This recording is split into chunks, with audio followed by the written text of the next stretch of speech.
think Mickey needed saving. I don't know. Maybe in Brazil, but you know, I have lots of friends in Brazil, and they all seem pretty aware of Mickey Mouse. I think there was a conscious decision, long before I got to Disney.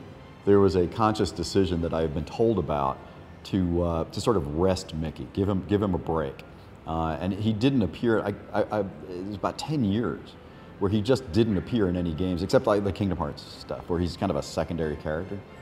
And so I think it's just, you know, the company wisely, I think, just sort of resting properties, and when the time is right and the medium is right, they just sort of bring them back. I don't think it's a question of saving. I think it's a question of Disney being smart enough to know, you know, you don't make, buy it now or it's going back in the Disney vault. I mean, that's what Disney does, right?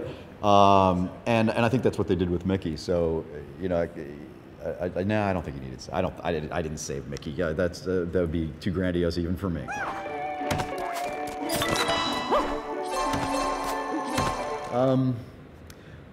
You know, I don't know that my feeling of Disney's essence has changed much. I mean, I've been a geek all my life, a Disney geek, right? I mean, from the time before I could walk, and you know, I've been thinking about Disney and animation and stuff forever. I mean, I just never outgrew my obsession with cartoons from when I was a kid, and I taught animation history classes, and I wrote my master's thesis on cartoons and how cartoon characters develop over time. And so in a way, the Disney Epic Mickey was just a way for me to take the ideas that I wrote about in my, you know, when I got my master's degree and see if they really work in the real world, right?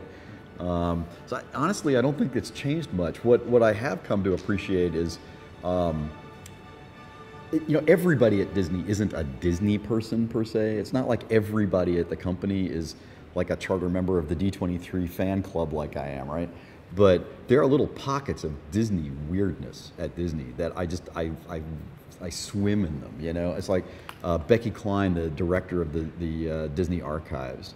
Like, she's like my long lost sister, you know? I mean, you find these little pockets of like, you know, at Imagineering, of like just Disney freaks.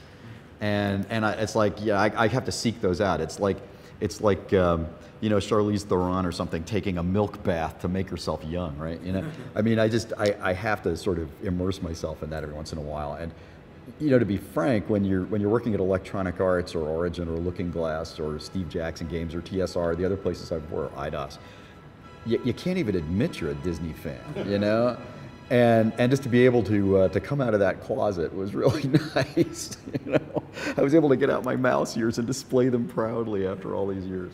So finding those sort of little pockets of Disney fandom was great.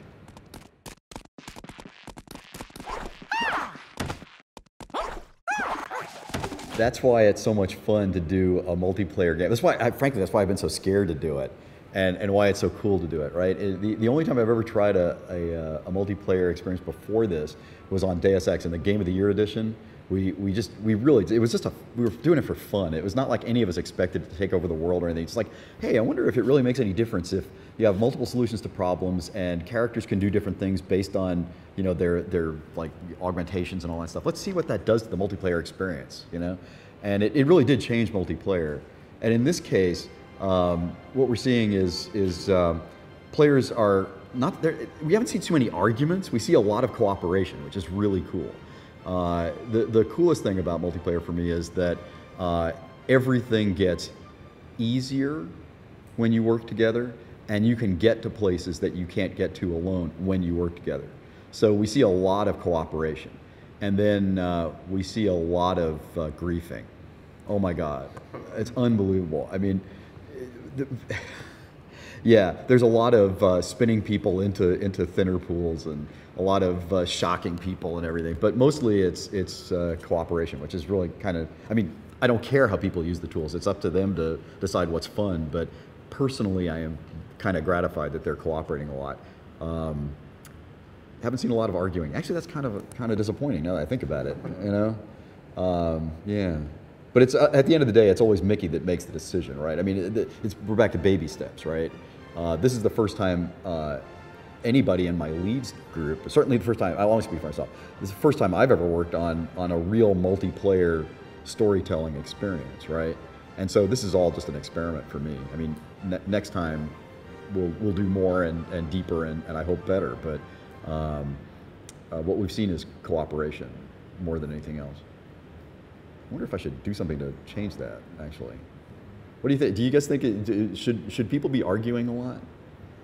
I mean, it's Mickey's game, right? So at the end of the day, the argument, if an argument starts, the Mickey player always gets to make the decision. He's the alpha too.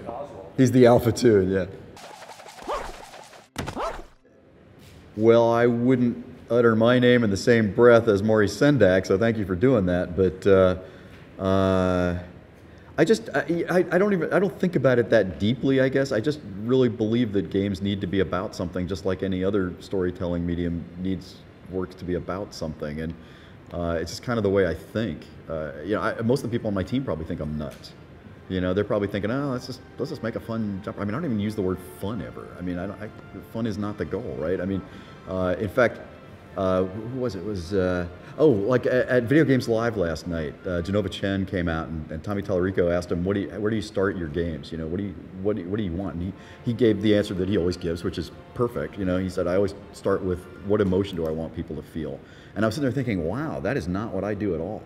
I start with, what fantasy do I want to let people live out? I don't want to tell them how to feel, and I don't want to convince them to be interested in being an assassin or something.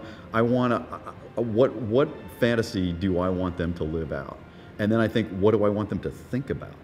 I don't think about emotion, which is probably why my games are all, to me, they're all like intellectually interesting, but not emotionally engaging in the same way that a lot of other games are. I mean, this is the way I see it. And one of the big triumphs, I think, for Disney Epic Mickey was it was the first time I felt like my team and I were able to achieve a level of emotional engagement with players, and still allow them to think about something deeper. So that was one of the, I've never actually talked about it. That was one of the real successes for me of the game. It's just the way I think about game development. I don't. It's certainly. I guess it's different than other Disney games, but I mean most developers just think, yeah, I want to. How do I make fun? And that's like the last thing I think about. It's kind of a byproduct. What a stupid thing to say out loud. Holy cow.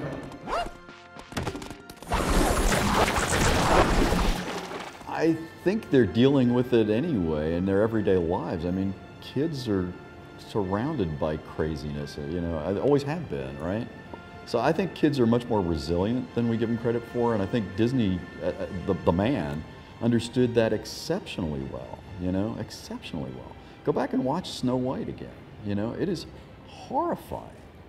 I mean, every great Disney film has its terrifying moments. And the Grimm's fairy tales. I mean, they are grim, right?